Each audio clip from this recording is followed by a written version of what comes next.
I think there's a lot of people that are chronicling disaster, and there's a lot of people creating disasters, and the way that we can handle all of it and all of this like injustice that's in the world is by holding on to hope, is by holding on to each other, is through these love stories. Maybe romance isn't necessarily the be all and end all of it, and maybe some people don't encounter that great love story in that way, but it doesn't mean that they're not surrounded by love. Hello and welcome to the Third Culture Therapy podcast with me, Layla Maghribi, where we explore the sometimes beautiful, sometimes difficult, and always complicated relationship between heritage and mental well-being. Those here for the first time, thank you so much for joining us, and to our regular listeners, welcome back. At the start of this episode, you heard the voice of Anna Lekas Miller, an award-winning journalist and writer who specializes in conflict and migration, but who's also fascinated by love. Anna's debut book, Love Across Borders, which recently won the Arab American Book Award, interweaves accounts of real couples from around the globe who've navigated conflict and borders together, including the story of her own relationship with now-husband Salim, a Syrian journalist she became temporarily separated from after Turkish authorities deported him from Istanbul, where they had been living together. Love Across Borders is a powerful and beautifully crafted book that declares that love can, it seems, conquer all. But after reading it, I wanted to see how Anna fueled this defiant optimism and how she maintained her tireless search for stories of compassion and love, particularly in such bleak times as these. When things are difficult, how can we look for love? And is it always right to do so? During the episode, we discuss this difficult question and we muse on the complex bond between love, trauma, and identity. This episode is sponsored by Paradise Fold, the silk hair wrap brand that has done wonders for my locks. If you've seen me on Instagram or YouTube, you'll know that I have thick, curly hair that I love to show off. But it used to take a lot of time and product to tame, particularly after a night's sleep. But I've been using Paradise Fold for a few years now, and aside from being beautifully designed, what makes them so special is that they're made from 100% silk, are double layered and reversible. That's maximizing both wear and style. Since using them, my hair looks healthier, more hydrated, and less frizzy, without the need for chemical-based products, and all while I sleep soundly. They boosted my confidence and given me back a whole lot of much-needed time to do my work. In fact, they're so elegant that I sometimes wear them around the house during the day. So if, like me, you're a time-poor woman with just the right amount of vanity and are after a one-stop solution to world-ready hair, head to Paradise Fold this week with the code TCT12 for a special discount for our listeners only. And now, without further ado, welcome to Third Culture Therapy. Thank you so much, Anna, for being with me here today on Third Culture Therapy. It's a real pleasure to have you. Thank you for such a lovely introduction for having me. First off, congratulations on the award. Thank you. Really incredible. You've just only recently been announced, so big mabruk to you. As someone who has been working on trying to complete a book for a while, it must be incredibly amazing to not only finish and publish, but to also receive an award and to be recognized by within your community, because of course you are an Arab and an American. I put the "and" in there on purpose because you are actually half Arab Lebanese and half American, as opposed to a naturalized American. You are many other things. You're a journalist, you're a writer, you're many things, and you've lived in many places. Which of those identities, be they from a cultural perspective or otherwise, do you most closely identify with yourself? Wow, that's such a big question. I think, actually, you say Arab and American, but I really love the Arab American hyphenate, because I feel like that sums it up the best for me. Something that could feel incredibly complicated when I was growing up, right? I grew up in the US with Lebanese heritage, but grew up after 9/11 when this identity got incredibly politicized. So I always had a curiosity about the Middle East. I mean, my mom was taking me to don't bomb Iraq type protests and was teaching me about Palestine and all these things. So, even if our cultural background might have been Lebanese, I was very much brought up caring about everywhere and kind of identifying with everywhere in that kind of a way. And so I think having the Arab American is what really sums it up for me, because it's like, if I say I'm American, there's always a question of like, okay, what kind of American are you? And if I say I'm Arab or Lebanese, that's not right, because I'm American, and that comes with so much power and so much kind of responsibility of representing this global superpower, right? So I really love the Arab American community, and that is what also led me on my journey of going to the Middle East and becoming a journalist and trying to figure out how all those things fit together, both, on a personal level with my own identity, but also on this global level of like, okay, 9/11 shaped the world in these ways. The war on terror shaped our communities in the US in so many ways, but then our response in the wider Middle East, of course, affected so many people there, and trying to reconcile all of these things. And I really kind of did that through journalism. So that's where that comes in too. And of course, led me to meeting my partner Salim, who represents his own set of identities in so many ways. So that's definitely where I see kind of my origin story as both an Arab American and a writer. You just talked about reconciling, and that part of becoming a journalist was to do that. So was there conflict for you in these identities beforehand? And obviously you touched on 9/11, and that must have been incredibly, incredibly challenging, because you really are split down the middle there. I myself was in an American international school during 9/11, so I had to face sort of navigating it, at being an Arab during that time and all the hostility that followed. And you were obviously right there in America at the time. So was there a lot of conflict? What about within your home? Was there tension there? I don't think there was tension within my home so much but there was in terms of just even being at school and kind of experiencing that through a child's eyes. I did have a funny experience when I was in 7th grade, and I had a very political history. I grew up in the Bay Area, so there's a lot of like aging hippies around and stuff, right? And she decided that we were going to have a debate on whether or not the U.S. should be going to war with Iraq, because that's what was going on at that time.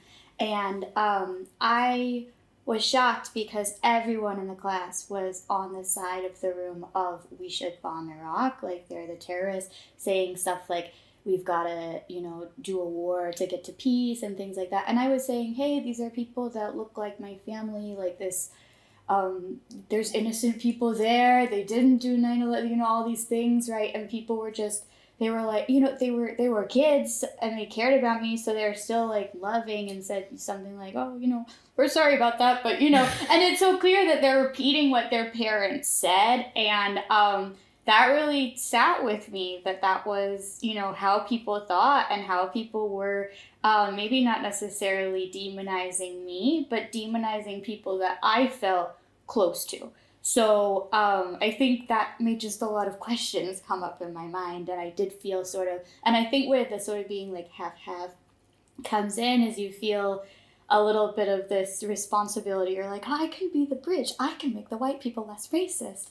And so that was a lot of like me going to the Middle East of just like, well, I'm going to tell the stories of random civilians, and then everything will be okay, which of course that was a very naive thing to think, but I think it does motivate a lot of people that grow up in these kinds of mixed kinds of ways, and like that definitely, so it was trying to reconcile, and I'm really grateful that like journalism gave me such a way to do that. Yeah, that's a really good point. I can really, really relate, especially with what you're saying about trying to be this bridge and trying to sort of educate. And during those 9/11 years, and when I was at school, I did a presentation as well, but mine was maybe a bit more confrontational. I was giving examples of all the acts of terror that the United States had committed across the world, and it was just questioning the definition of terrorism depending on who commits it. Obviously, I wasn't a very popular kid after that at school. It's fine, but I would have been surprised. But it does come with a certain responsibility, right, at a young age, and it's maybe even, I'd say, a bit of a burden. that you carry, this sense of wanting to right the wrongs, but also feeling like you have to be this diplomat in a way, and this ambassador for an entire culture and region that feels demonized. And I think for me personally, that definitely had a sort of emotional weight to it. But also I understand going out there into the world and then meeting others through journalism and being able to tell those stories. But I think more importantly, feeling connected with other people that I didn't really have to explain quite as much to, or I didn't have to humanize myself quite as much to. I could just, explore. And obviously you did the same by going to Palestine and then afterwards to Istanbul, where you met Salim and where the love story begins. You and he, Salim, for those who don't know, is Anna's husband. He's a Syrian journalist and was living in Turkey, in Istanbul, for quite a while, a few years before you met, having left Syria during the civil war. And then you two met and you fell in love, and it was all happiness and roses for a while as you both lived as journalists in Istanbul. But then he left one day on assignment and wasn't allowed to come back. And he was stuck in Iraq, and you had a choice to make as to what you were going to do. And obviously, in hindsight, we know that's the genesis of your book, right? Which is all about love across borders. How do you overcome the challenges of being in love? Well, the challenges of paperwork and bureaucracy when you just want to be with someone. Did you, at the time when this was happening, and he's in a different country and you're in Turkey and you're figuring out did you realize then quite the sort of the impact or the challenges you were going to be facing in terms of how much work and effort it was going to take to be together?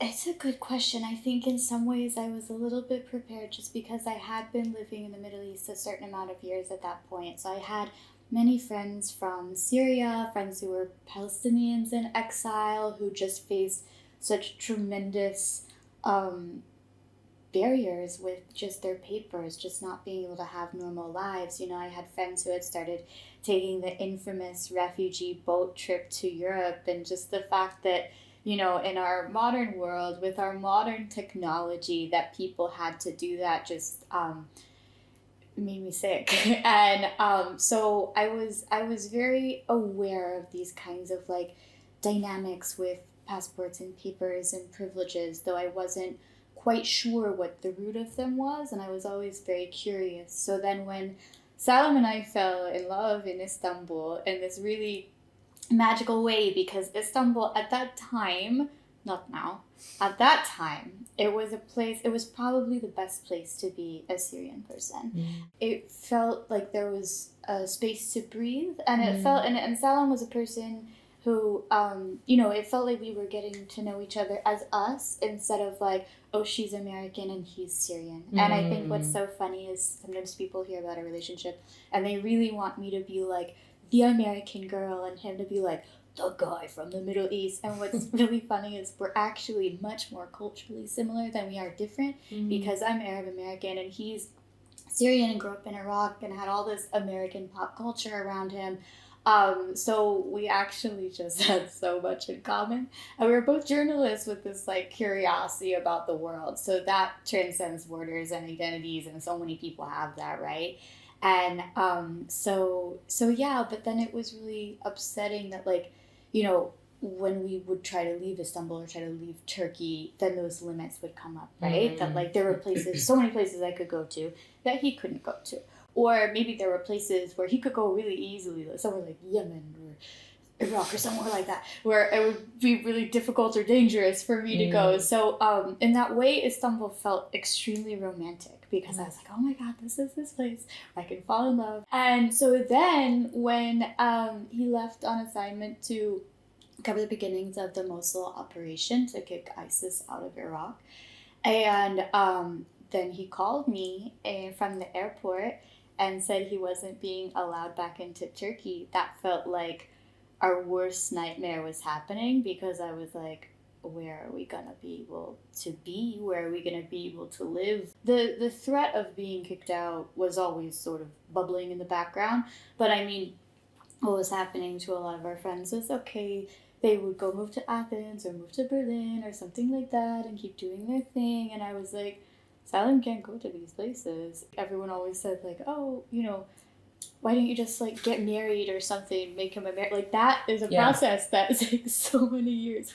We weren't at that point in our relationship. Like we weren't at the point where I was thinking about marriage. Like it was still a getting to know each other stage, which I think is what made that choice so kind of weighty at the time, is because I was 26 and we'd met maybe about a year and a half before, and I loved him very much and I felt very committed to him, and we just moved in together and all these wonderful things. But I was like, the idea of going to another country, uprooting my life, redesigning how I do my work and everything felt really scary. And it felt like a big risk. But you did do it. I did do it. You did move to Iraq, and you did up and even that was temporary. That was temporary, but we didn't know that at the time. Yeah. Like we didn't know that at the time because he didn't have visas anywhere else, and he was able to get a work permit there and kind of or residency permit, renew that. But it felt very temporary, and it felt very like being in limbo. And I think if someone had told us, like, oh, it's going to be 9 months like this, and then you're going to go to the UK, I think we would have been like, 9 months. Like, we'll, cover the news here. And that ended up being a really great experience and everything in lots of different ways for me as a growing reporter. But when you don't know, that drives you crazy. That's the part that drives you crazy. And that's something that came up in a lot of the stories, too. I think about Mohammed and Amal when she's in Djibouti waiting to hear she's going to be able to go to the US or have to go back to Yemen, and like you don't know when that waiting period is going to be over, and that really makes people crazy. Was it the same for both you and Salim in terms of that anxiety and that fear of like what's going to happen, the not knowing, the going crazy, as you in your own words? Did you both react in the same way? Yeah. I think it was different in terms of because I had an upper hand because I had this passport where I could go wherever, and he didn't. So I think he had the anxiety that I would just leave him and go have a simple life. And I had, I didn't want to do that. I didn't want him to think I was going to do that. So that made that very difficult. And there's a big power imbalance, right, between two people who are also like unified in a way and trying to build something together, but they have very different realities. And how were you able to sort of overcome that?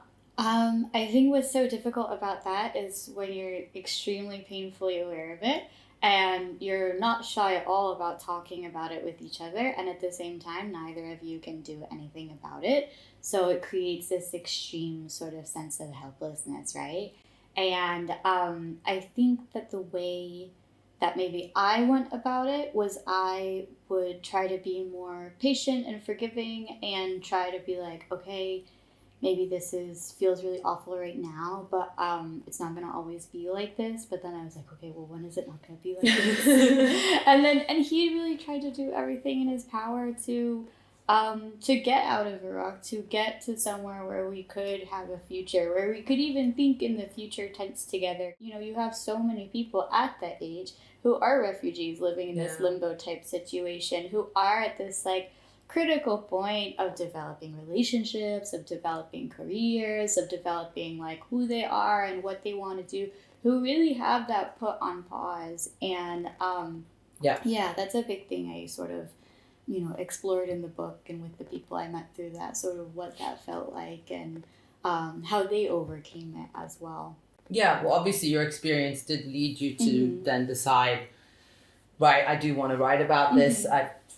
There's something to explore here, and then you've also incorporated other people's stories. At what point actually did you think, I need to write my own story about this? I remember I had the idea for the book when I was like on my way back to Istanbul after going to Erbil, and I just sort of was like, oh, but I can't be the only one that's going through this. What's this like if someone doesn't have the privilege of an American passport? What's this like if you have to have this prolonged separation? Like, how long do you stick it out? When do you break up?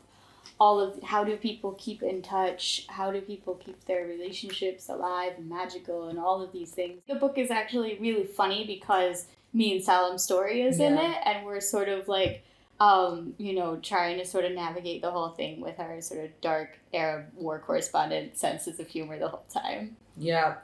Obviously, you're in Istanbul covering the Syrian refugee crisis, and you're in Iraq covering ISIS and all of its horror and aftermath. It's a pretty gruesome, tragic stories. And then there's like this love story that you're sort of championing, but also championing love at large. And I want to read out something that you've written about sort of why you wrote it, which is, as tempting as it was to keep chronicling every border injustice, every act of cruelty committed in a world divided by passports and papers, I wanted to hold on to love as the one thing that might be able to cause borders to come crashing down. Obsessing over love felt like a daring act of resistance. I wanted to be known for love rather than disaster. Does that motivation and that belief in love still hold true for you today? Yeah, absolutely. I think there's a lot of people that are chronicling disaster, and there's a lot of people creating disasters, and the way that we can handle all of it and all of this like injustice that's in the world is by holding on to hope, is by holding on to each other, is through these love stories, whether there are romantic love stories with our partners or the love we have for our family and children or friends and everything. And I very much believe that gives so much like motivation and hope for survival and everything. I mean, I think the big thing that happened for me when I wrote Love Across Borders was I also just started seeing love in a very different way. Mm-hmm. When I started the book, I was very obsessed with like my own love story and like wanting this for everyone, and just really, feeling so sad if someone didn't have that. And then when I met more people throughout the book and start kind of expanding into like, okay, what does this mean for family? What does this mean for friendship? What does this mean for community? I realized that there were so many love stories that might be about a group of friends. Maybe romance isn't necessarily the be-all and end-all of it, and maybe some people don't encounter that great love story in that way, but it doesn't mean that they're not surrounded by love. So yeah. I really wanted to expand it in this kind of a way to make it be about all kinds of love. So I want people to see love in an expansive way, and to use that to navigate whatever hardship in the world that they might be facing, of which there are many. If you like this episode and are looking to find out more, then please do visit Third Culture Therapy Pod on Instagram, YouTube, and Substack, and listen to the show on all the usual channels. And please do consider supporting our work by donating a cup of coffee or two to the team via our Patreon. And I did notice that in your recent writings on your Substack, which people should go and check out, that you do discuss this point of like, it's not just about romantic love. There's, and that your interest is now expanded beyond just the romance, which I think is great. What did you learn from these couples and these stories? You have in the book chosen, for the most part, happy endings, in that despite a lot of hardship for most of these couples, they do end up together, or at least staying together, if not in the same proximity. Which of the stories did you find impacted you the most, and did you find any sort of running themes throughout on how people were impacted by it, emotionally, mentally, but also how they maybe overcame those challenges? I think there's so much perseverance in each story. You really could see with kind of both characters in a certain love story, how much they both gave to the relationship, how much they both gave to each other in the ways that they talked about each other, in the actions that they took, and you really saw the lengths that people will go to be with the person that they love. Cecilia, one really wonderful woman who, she's Mexican-American, her husband's Mexican, he got deported back to Mexico. They've been separated physically separated, not romantically separated, for more than 10 years. And I thought that story was really going to be about like borders can come in the way of a love story, blah, blah, blah, because that is literally what happened. But she has this quote where she says, no border can get in the way of your love. And I just thought that was really beautiful. That ended up being the title of that chapter. And just that idea that, yes, we live in this world full of restrictions, but, the love that you have for someone can transcend that. Just to clarify for those who don't know the story, this is a couple. You said she's American Mexican. He's Mexican. He was undocumented. Yes, they were living together. They had 5 children. 5 children. Yeah. And then he was picked up by ICE. He was picked up by ICE and sent back to Mexico. She's raised their 5 kids by herself, and often like holding down 2 jobs to raise 5 kids in not a cheap city, and flying to Mexico to see her husband as much as she can. And I mean, one of the things that also came up with her, where she was just like, well, at least I can go see him. I have an American passport. Imagine all these undocumented couples that this happens to them, and then they're separated or have this impossible choice where it's like, do they, leave together and then leave behind everything they've built in the U.S., which is often, can sustain an entire family back home and things like that. So, having people like her who, had obviously been through so much hardship, but were always willing to be like, well, I'm the lucky one, think about this. And we're always, and like, even if someday, and, of course, I hope this for everyone, she was always like, people tell me that I should just worry about me and my husband, but like, how can I sleep at night if someone in my community is going through this as well, and just having this extreme solidarity with everyone around them was something that I really felt in the book. There was not a single person who was kind of like, oh, I'm selfish, I'm just gonna like worry about us and like everyone else can, fend for themselves, basically. That was not the ethos of the people that I talked to. It was very, whether they were joining lawsuits that went on to change the lives of other people. There's one couple in the book who they were separated by the Muslim ban. The guy is Yemeni American, his wife is Yemeni, and she was about to come to the United States, and then she could not come because the Muslim ban was implemented literally right before her paperwork came through. And he ended up really putting a lot of stuff on the line to join a lawsuit that ended up changing both him and her fate, but also the fate of all these other people, and really setting a legal precedent that would change other people's lives. So I think one of the things I think about is that this isn't about just like me and Salem. This is about everyone in the book, everyone with a story like the stories in the book, and really kind of paying it forward and thinking about how to extend this kind of care and solidarity to everyone. Yeah, it's beautiful to be able to find that solidarity and care, and these stories just continue. They are still very much in existence. Not only the ones you've written about, but day to day, they're still every day. You're hearing more and more about people who are separated and unable to continue with their lives. But it's such an incredibly challenging and painful, difficult thing to endure, like to go through. What's the secret sauce for those who make it and those who don't? Is it just about the strength of love, or is it about something else? I think it's about the very love is an active verb type of a thing. I think it's really about, showing up every day for your partner. I think it's about doing those actions to be together, wanting that. And, sometimes someone doesn't want that anymore. And that's okay too. And that doesn't mean that wasn't a relationship that was really impactful. That doesn't mean that they weren't in love. And I think some love stories are temporary. I think we also, this book is very guilty of it because, I'm a sucker for a happily ever after and weddings and all that. But, I think we have this image in pop culture of everything has to be happily ever after, riding into the sunset, they got married and had kids.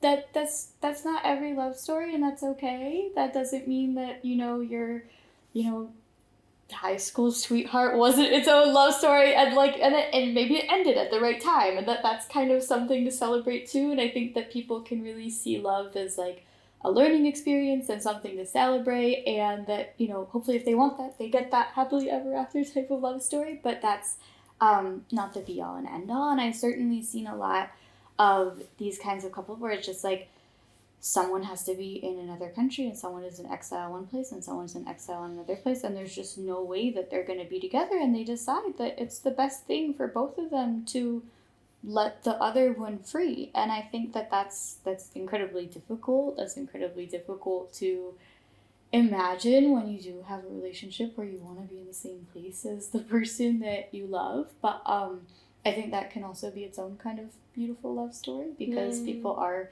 thinking about the other person's best interests and wanting them to be happy. Did you notice that the ways in which people leaned on each other or other ways in which they coped were different or similar? Oh, I would always ask people, like, what's the most inappropriate thing that you laugh about together? Okay. Because, like, this is, like, how Salem and I would cope with things. But I think there's such a dark humor sometimes. Yeah. I think, you know, there's an option of just being really depressed about terrible injustices, and then there's an option of finding something to laugh at. So this is always something that I wanted to chronicle and celebrate, because I don't think that other people really recognize that about us. They're just like, oh, really fucked up part of the world. And you're like, but have you seen how hilarious? Have you seen how we dance? Exactly. So did you find that that was something that was common with those couples? Yeah. They were all like able to laugh and joke. A lot of just like humor was a big part of their love language. And this is going to sound very reductive, this question, so forgive me, but there is more of this, at least this impression, right? In the West, it's all about like, let's talk really clearly about how what we're thinking and we're feeling, and let's really dissect this and analyze. And it's not exactly what the Middle East and Arab men in particular are known for. Was that the case with the two of you, or not relevant in this instance? No, I guess that would be a sort of cultural thing where, you know, I would want to just like, oh, it's fine, like, why not, let's carry on. But he's definitely become like more emotional over the years. It's been amazing to watch him like open up in that way and stuff, right? And sometimes I'm just like, ooh, I missed it when you were like a man that didn't have any emotions. I was like, I have to actually be a good wife. And I think it's funny in that I say that like Salim and I, like, we look very convincingly like a nice straight Arab couple, blah blah blah, but like actually we're just like two grandmothers on a balcony in Lebanon, like gossiping about everyone, and like that's our love language. But yeah, I mean, I think because we've been through so much, and because we had such an unpredictable relationship at points, and you know, it was just, I mean, there's been now 2 times in our relationship where he basically called me and was like, we gotta move to another country, you know? Like, we're just like, it's very hard to plan in the future. And so then I think we have some friends that we've made since coming here who will be like, oh, but they don't want this in 5 years' time. And we're like, Habibti, we don't know if we're all going to be alive in 5 years' time. Like, relax, enjoy, if he's a nice guy, enjoy him. You know, so... That's interesting. Yeah. Having to deal with that does put you very much, I suppose, it forces you to be very present moment, right? Because you really don't have the choice. And the downside of that is, as you said, the anxiety of like, what's going to happen? But the flip side is that you have to check in with yourself every day about how you're feeling in that moment, because it's actually all you really have. And I just find it sort of ironic that these sort of mindfulness techniques that we're now being told, or now in the last few years being being told, like, it's the way that you manage, you know, get balanced mental health and all of this, great, but it's funny to see it oftentimes be a consequence of very like imbalanced and unjust situations that kind of do force you in that situation. I think it does sort of boil things down to the essence of it, where you're kind of like, if you're together and you're happy and you're safe and you're in the same place, like, it's okay. Like, that's okay. And like, when you felt like that was threatened and you've gotten away from that, you're like, okay, we did it. We survived that. You mentioned your book. Obviously, you wrote it with the happy endings in mind to be an inspiration for others, which is great. I just want to read out some of the testimonies from readers who are going through something similar. And they said, your book and your story have helped me regain sanity and feel less alone as I navigate a relationship torn up by borders, said one woman, who was obviously going through something similar.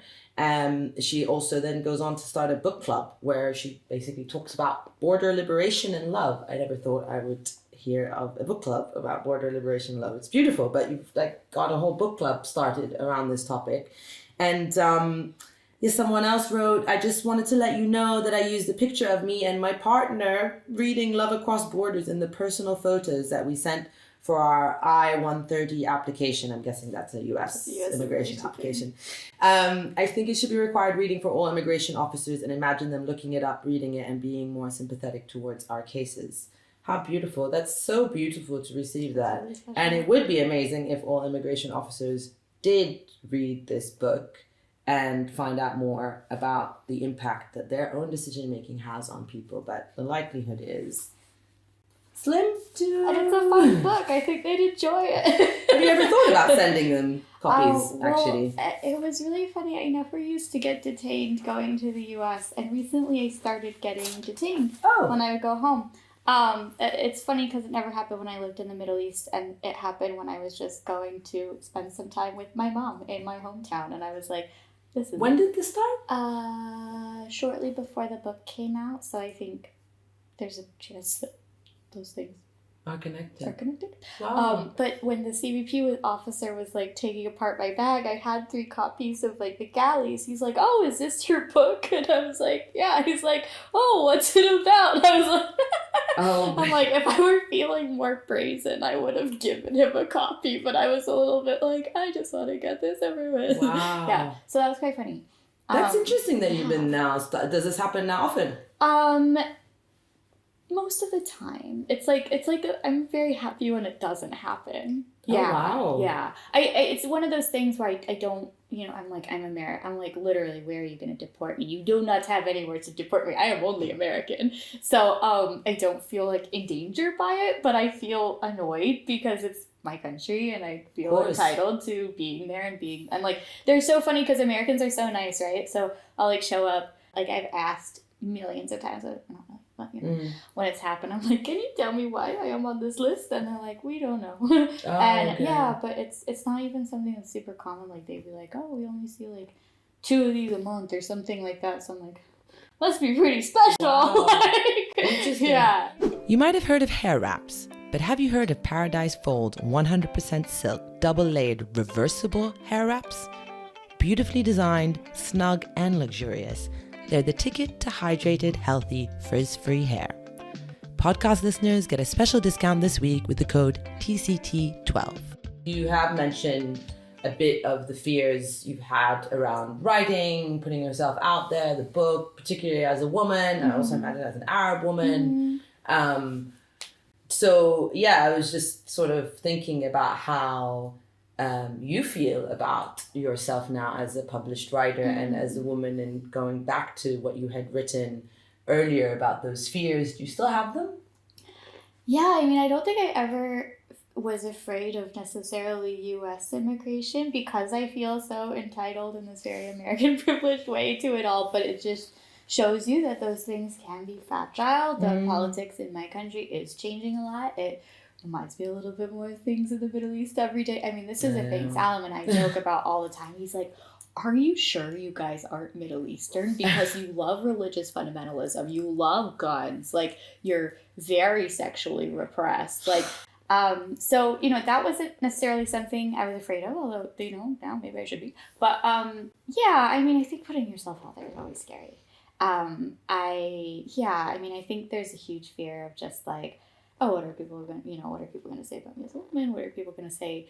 And I guess, and it hurts, and people say what they want to say, but I think when you get used to it more, you're just kind of like, there's so much reward, because if I didn't put myself out there, I wouldn't have reached these people, right? Yeah. Like, I wouldn't have reached all these people that the book did affect in this incredibly positive and incredible way. But like, I don't think that can be taught. I think that's a very like experiential thing. Like, I don't think I could be like coaching someone through making social media content or something and be like, oh yeah, don't worry, because like it's just something you have to experience for yourself and figure out how you manage criticism and how you manage the, you know, people just saying what they're going to say and all that kind of a thing, which of course, you know, we shoulder an extra burden of that as Arab women as well. You are working on your book.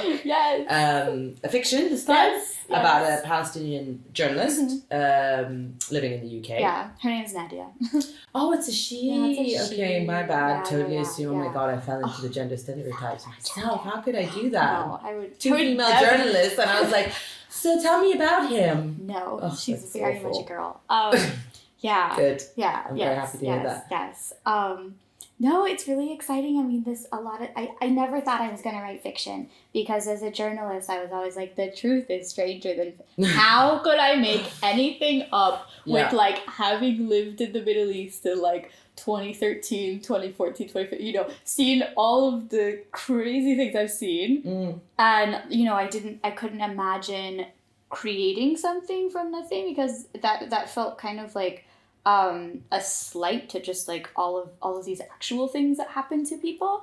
But then October 7th happened and everything, you know, I was actually trying to not write about horrible things. I was trying to write more about like love and community and the importance of like building community, and I really thought I was like I mean that is very relevant. It is very relevant. And then basically October 7th happened. I don't know, it felt like an earthquake in my brain. And I couldn't think about anything besides Palestine and what's happening with people in Gaza, and then also what's happening with like Arab communities in the West who try to speak out, and just sort of this feeling of that I felt of being someone who, you know, no matter where I am in the world, I'm always going to be tied to the Middle East. This is always going to be incredibly emotionally impactful for me. Like I don't have to be there. Like I will feel it in my body, and just like seeing that experience in so many of my friends and kind of wanting to make sense of it and wanting to make sense of sort of existing in a place where the walls aren't coming crumbling down and I can kind of depend on the walls not crumbling down, and how weird it feels to be here when people that you love and people that you care about and a part of the world that's incredibly close to your heart, it's a totally different story. And then whether that's the genocide in Gaza, whether that's the economic crisis in Lebanon, whether that's the earthquake that happened in southern Turkey and affected so much of Syria, it's just something that that's part of just been my experience of living in London. And then it's wild because you can sort of, you know, you're in touch with people that you know there who are surviving, and then you just live here and people are just talking about totally different things, and it's almost too much for your brain to handle. And so I started kind of writing random notes about it, I guess, around November, and I think there's so many beautiful books about the Middle East that I absolutely love, and so many amazing writers from that part of the world who are just like making sense of these incredibly just like emotionally heavy things. And like for me, like I don't think that's me because that's not necessarily like my identity and my background, but because I'm someone that spans these worlds, I'm really trying to create something that is someone who's not me, but has felt many things that I've felt, make sense of all of this. So it's really funny because, of course, you know, Nadia might not exist in our world, but she very much exists in my world, and she very much is thinking all these things that we've both probably thought. So in a way, it's the most emotionally honest thing I've ever written. So I'm very excited to see where it goes and what transpires. So she's Palestinian from Lebanon. Yeah. And so it's like, you know, both being Palestinian, dealing with that kind of racism and discrimination, but then getting the opportunity to come here, but then realizing that the West is not all it's cracked up to be in so many different ways, but also dealing with how her family is impacted by the economic crisis in Lebanon, all these things. And it's really made me be like, wow, as people attached to this part of the world, we've really dealt with a lot in recent years. Oh yeah, a lot, and increasing and incessant in the Beirut explosion. We haven't even touched on, of course, like Lebanon and all of that, and obviously you're Lebanese and your family and connected to Turkey, connected to Lebanon, connected to Palestine. and then you're here and you're a journalist, you've been to Iraq, and so obviously you've seen a lot, and it's all very painful, and it is, traumatic, let's be honest, it just really is. How do you face that? Like, how do you deal with it? What are your coping mechanisms? That's a really good question. I think, like, connecting with other people who've had those experiences, I think I find so much comfort in kind of art and literature and the way that other artists, no matter what their medium is, have made sense of it. I love kind of surrounding myself with other kind of people that are sort of working in both English and Arabic and figuring out those kinds of fusions and types of things. I mean, I was astonished after the Beirut explosion, for example, and I personally felt pretty speechless. How many just Lebanese people in my own just community of friends were just writing beautiful, poignant articles and really giving language at a time when some of us didn't have that language. So that, I think, has been... I can't imagine my life without that. Yeah. Well, in many ways, I was going to say, has the writing of the book maybe is that been healing, or at least not healing, like a lot gives you the ability to process, because obviously a lot of you is in that. I mean, all of you is in that in terms of you writing, but in terms of your own thoughts, and obviously it's a work of fiction, so I'm sure there's from others, but like processing all of that through a character, I imagine. I think it's given me like an outlet. I think there's so much just like weird stuff about being in the West, while something like what's happening in Gaza is happening. In the last year, we're obviously, for many of us, all consumed, and you initially weren't really going to do much on it, but that didn't last very long, and then you and Salim decided that you were going to use your expertise and platforms to create some informative videos, which have done incredibly well, so well done for that. How did you find that experience? It was really interesting. I've been kind of getting more into the idea of social media marketing because of the book and because of promoting a book, and because I mean, it's like TikTok decides like what books are getting published and stuff right now as well. So I've been thinking about this whole thing of like, okay, I create content through writing a book, but also a 3-minute video is also a very important piece of content in this day and age. And definitely I sort of wrapped around in my mind that this was not minimizing it, because I think a lot of people that create kind of longer form content are like, that's TikTok, I don't need that. And the thing is, it's huge and it's impactful. I think we got a little pushed over the edge at one point, and then I didn't even tell Salem I was doing this, but I made the first video, and it was, I forget what it was, but it was something like it is possible to be very upset over people who were like held hostage and very upset over a genocide. It was something like that, and like it did really well, and that was really great to see. And then I think that kind of gave us the courage to be like, okay, let's make something about the amazing journalists that are in Gaza. And we did that, and that kind of took off, and then we were like, okay, let's make something else. And then we got a little addicted. I think Salim especially got a little addicted to like the dopamine hits. So starting to make it became that was kind of our coping mechanism, and then it was really cool to see it, to see them do well, and to see people say things like, oh my god, thanks, I hadn't realized this. Or people there's such a lack of information about Palestine. And I realized, like, journalistically that I actually had a superpower in that moment, that I could give people something. I definitely got, like, massively shadow banned at one point, as, like, everyone has. Like, anyone doing anything. Thinking people that weren't even on Instagram were like, if you haven't been shadow banned, who are you? Nobody. But then I realized too, like, apparently one tip for not getting shadow banned is like comment like it's about like lifestyle or travel. Yeah. So people would be like, love your makeup, slay queen. Like these like Gen Zers. I was like, I've never been so complimented on my makeup in my entire life. It was so funny. And then I realized that probably a lot of people who were following my stuff were probably the ones who were at the protests and the and I was like, oh my god, my followers are so cool. Like, they're the kids that were at the protests. So cool. That was cool. Yeah, I know from experience and just from talking to others just how much that helps you not sink into the depths of despair, which we all did anyway, and I definitely did many times, and at times had to really take a very big step back because it was too much.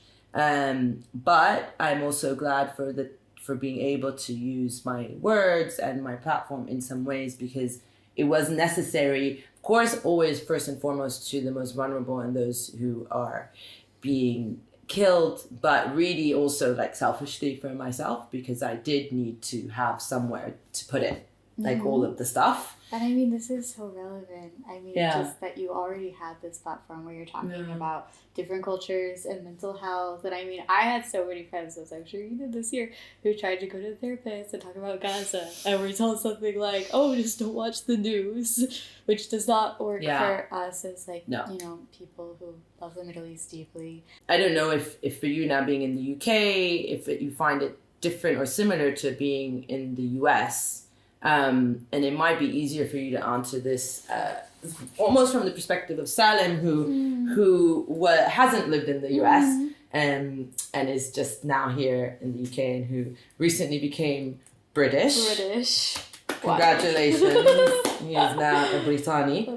Yeah. How does he feel about that first? Before I ask the second question. Becoming British. I'll ask that first. Oh my gosh. He's so excited. I mean, this morning, oddly, the Home Office decided to mail us back his old Syrian passport. Oh, lovely. Lovely. So we were both kind of like, let's burn this to the ground. But no, I mean, it's a little bit, it caused us so much grief, but it also like created this whole book and this whole, you know, relationship. So it's, again, you don't know who you'd be without it, right? It has been a really emotional. I mean, he's so excited because he wants to travel. I mean, we went to see his little brother in Austria, who we hadn't seen in 10 years. Oh, wow. So that was amazing. And just to have the option of going places, to join me on a trip somewhere or something like that, it's so cool. But I mean, of course, dark humor. He was making the joke of, when he got the passport, he's making the joke like, oh, I'm human now. And it made me really sad, because just to have someone that you love have internalized that they're not as human as someone else because of the documents that they have and the way that's affected their life and the impositions that it's caused. There's kind of an element where, you know, in our relationship where I'm the Arab American, he's Arab, and where I was sort of like, I don't know how much a passport protects you anymore, because, you know, we saw the kids getting arrested in the US and how, you know, getting doxxed and getting punished and getting thrown out of university. And then, you know, when I came back to the UK this summer, I landed on July 29th, and of course the far right protests, you know, kicked off that day. And, you know, so having people of color who had British passports presumably being attacked in the streets and stuff like that made me just kind of like wonder what is a passport in terms of this protection. Of course, for someone like Salim, who's literally been a political prisoner, this is huge. To have a government that protects you, that he can call. He's never been able to call a government, you know? He's never been able to go to an embassy. He's like, if he went to the Syrian embassy, like, come on, you know?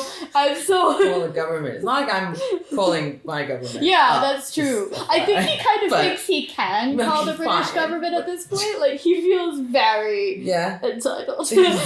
Which is great to see. He deserves that. Like, fair enough. So yeah, it's definitely a lot of happiness for him, I think, and for me, I have questions. You know, it's funny. Our relationship here has been funny because I grew up kind of knowing what racism is, because I grew up Arab American after 9/11, and we've become a lot closer because of that. Because I think he didn't understand how I'd grown up and why I had some of the feelings that I did and why I had some of the views on the world that I did, and now we're just really, really aligned in this kind of way. That's really interesting, because even though you either paperwork and you have like you had this privilege and the strength, but because of questions, issues of race and being mixed, etc., you had to deal with certain realities and emotions that, even though he didn't have a lot of that security, didn't have to deal with. So it really does change. He didn't have very confusion about his identity. Doesn't have confusion about identity or a sense of self. Yeah. Though in both instances, it does impact your sense of self-worth, right? What about you? Are you going to be British yourself soon? That's a whole other... so I'm like applying for indefinite leave to remain, and I think Salem and I do want to move back to the US. Oh, so you do? Okay. Yeah, that's like a big long-term goal. We do, just with the experience we've had and the way the world is and everything, we're like, get as many passports as you possibly can. Like, that is our MO. So I'm definitely going to apply for my UK citizenship when I'm eligible. And, hopefully we just have the extreme privilege of having multiple passports, including the Syrian one that we got back today. Yes, that's gold. You must not lose that. That's a long-term plan. But again, who knows? Who knows? Just prepare for all eventualities. Prepare for and accept that things might look differently than you're planning at the moment. Yeah. Well, the two of you have a very solid home in each other and support with one another, but also with the community that you've built through your work, through your writing. So I imagine and definitely hope that wherever you both end up, it's a very beautiful and safe experience for you and for all those around you. But thank you so much for spending this time with me and with our listeners. And I really appreciate all that you have done and continue and will carry on doing, and good luck in the book. Likewise, thank you. Thanks, Anna. Thank you for listening to this episode of Third Culture Therapy.